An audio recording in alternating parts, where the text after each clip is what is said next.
I've known Fred McClure for, God, forever. I don't even know when the first time I met you, Fred. I think you were still in diapers then. Back in about the 1400s or something. And, but he's currently the CEO of Bush 41, Presidential Library in College Station, the father. And Fred had worked, I think, for 3 presidents, and he's just one of the most connected people you'll ever not know in D.C. Because Fred doesn't seek the limelight, and he's just, I mean, he's very influential, even though he'll deny, but let's put it this way, you don't want to be on the receiving end of Fred's anger. And Fred's just a great guy, and when I called him, and he says to me, because he has this false sense of humility, Harry, you know about that. I mean, he's about as humble as Obama is. Yeah. Say that. And, but he was happy to accept the award. And the thing about it is, Fred is so quiet. I mean, how can you be a black Republican and not know who Fred McClure is? I mean, how is that even possible? And how is it that you have no intellectual curiosity as to who did former President Bush 41 have around from our community? Who did George W. Bush have around? I mean, aren't you even curious? So we have staffers throughout the party, 20-something, that have no intellectual curiosity, which was another reason for us putting together this awards program. And so I'm not going to gush over Fred because I don't want them to think I really mean anything I'm saying about him. But let's bring up Fred McClure. He's a good friend and definitely a super friend.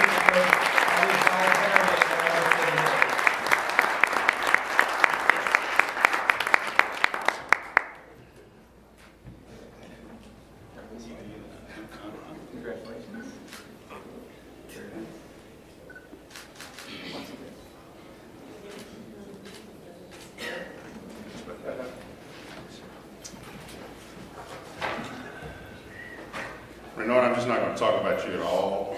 I don't want to, we're standing here on the precipice of getting out of here, and I don't want to get you started or wound up or whatever that is you do when you're up here. First of all, I am most grateful, Renard, for the organization and for being included with my fellow awardees. Pretty august group of folks over here, myself excluded, but all who have done interesting things and have been Republicans and have been blacks by chance as we have gone through that process. And oftentimes against insurmountable odds, seemingly. Oftentimes against doors that look like they're going to be closed for a long, long time, and you just have to keep banging on them and keep kicking on them. And keep doing what is necessary to do the right thing, which is the importance of what we do in life. I want to tell you a little bit. I grew up in a little town in East Texas called San Augustine. San Augustine, when I was growing up there, we had about 2,500 folks in our town. Our town was roughly 60%, 55% white, and the rest of the town was black. My father was the school principal of the black high school. And some of you will have a relative can relate to this because of time and age. But my schools in my hometown were still fully segregated until the fall of 1970. Fall of 1970. I remember Civil Rights Act, Voting Rights Act, all those other things that happened in '64. But our school in St. Augustine was still segregated. Now we had freedom of choice. So you could go to the other school if you wanted to, and there were some teachers who had been sent over to my dad's school, and we sent some teachers, including my mom, over to what had been the all-white schools. And the fall of my junior year in high school, we opened fully segregated, but also in federal district court at the time. I made the decision. I told my dad, and he agreed with it, my folks. I said, look, I'm going to go to that other school. So I decided I'd go over and go to the white school, or what was a predominantly white school, to start what I thought was going to ultimately be a process that was going to continue. At the end of our first, and by the way, this is the important part. If any of you played football in high, you guys played football when you were in high school, one of the things that you most dreaded was right before football season started, you had to go through two-a-days. Right. Because you just weren't ready. I'm the only person you know probably that has done two-a-days twice in a fall football season because we opened school totally segregated. Federal district judge on Friday said, we're not going to do this anymore. Y'all going to get your act together and integrate the schools totally. We shut down for a week. Coach called another two-a-days football practice, which we did. And the third week, we opened fully integrated. That's how segregation affected me in 1970. That was what I was beginning to see as I was sort of like stepping out and sort of operating in this new world. Now,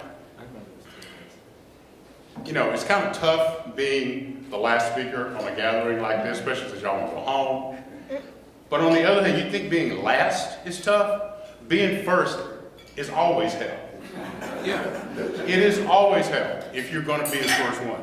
I've been lucky. A lot of you in this room have been lucky. I know my colleagues, fellow awardees, have been lucky in the sense that we've been first a lot of times. And what happens when you're first means that there comes along with it a amount of responsibility to not only perform, sometimes to perform better than you expected, but to also make way for those who will follow. I like to think of it this way.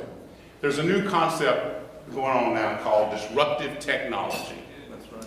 Now, disruptive technology is what the iPhone did for listening to music and for making telephone calls and for surfing the internet. It's what, you know, the computer, what technology did for bed and breakfast, so now you can do Airbnb. It's what Uber and those guys have done to the way we normally get around. I think we need to be disruptors. That's the responsibility.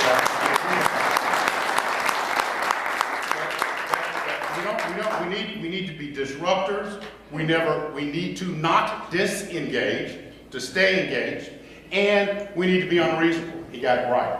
Here's Dr. King. Jennifer mentioned Dr. King a few minutes ago. I have a Dr. King too that I wanted to share with you guys today. And he said once that faith is taking the first step even when you don't see the whole staircase. That's what we have to do. Because it's what we do when we don't have to that makes us who we really are and what we really are.